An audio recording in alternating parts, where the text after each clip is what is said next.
Richard Southern joins us now, fresh off a plane, I think, and we're matching today, Richard. Look at that. It's so good to be back. I missed you, Erica. Oh, we missed you too, and we missed hearing from you. Do you think the Ford government is tired of hearing from the Financial Accountability Office? I suspect they are, Erica. Every time the independent FAO takes a look at government books, they seem to find that the government is underspending on key areas like healthcare and education. That was the case again today. The Financial Accountability Office in with another report looking at government finances through the first 3 quarters of the fiscal year, so ending at the end of December. And what did they find? They found the Ford government spent $6.4 billion less than expected in those 3 quarters, with less money being spent on things like education. $844 million underspent on education. Healthcare underspent as well. FAO officer Peter Weltman said it was unusual for the province to underspend by this much. What's more, Erica, there was a lot of money set aside for a COVID fund, and of course, things are looking better, thankfully, on the COVID front.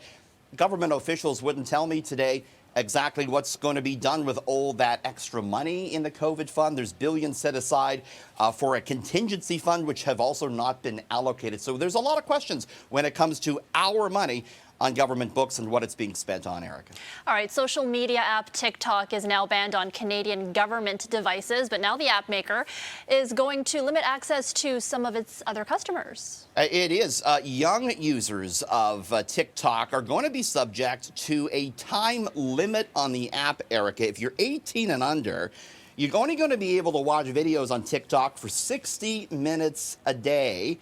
After that 60 minutes, you're going to have to input a code to keep watching. And for those 13 and under, a parent will have to input that code. Many studies have found that the viral video app is highly addictive, with some users developing a dependence to the platform. Survey last month found U.S. children use TikTok for an average of 113 minutes a day. That's more than Facebook and Snapchat. The embattled Chinese-owned social media app, as you say, facing increased scrutiny in Canada and the U.S. due to concerns about privacy and data harvesting. I asked some Ford government ministers today about potentially banning TikTok on provincial government devices. They say no decision has yet been made on that front, Erica. All right, and finally, Canadians have long been complaining about dynamic ticket pricing for shows and concerts. Now consumers are noticing issues around the pricing guidelines for air travel, Richard. It is, and this is a big issue as we get set to maybe book some March break travel, Erica. If you're trying to book an airfare ticket, and travelers have noticed this for a while, the same ticket tends to be cheaper if you try and book it from a U.S. address as compared to trying and booking that ticket here in Canada. Yes, it's dynamic ticket pricing. Airlines are employing this to try and squeeze every last dollar out of you that they can. One possible solution, travel experts say, is to book a ticket through a U.S. travel agency, which will issue a ticket based on an American address. The workaround is more time-consuming, it's more clunky, but it could be worth it depending on the discrepancies.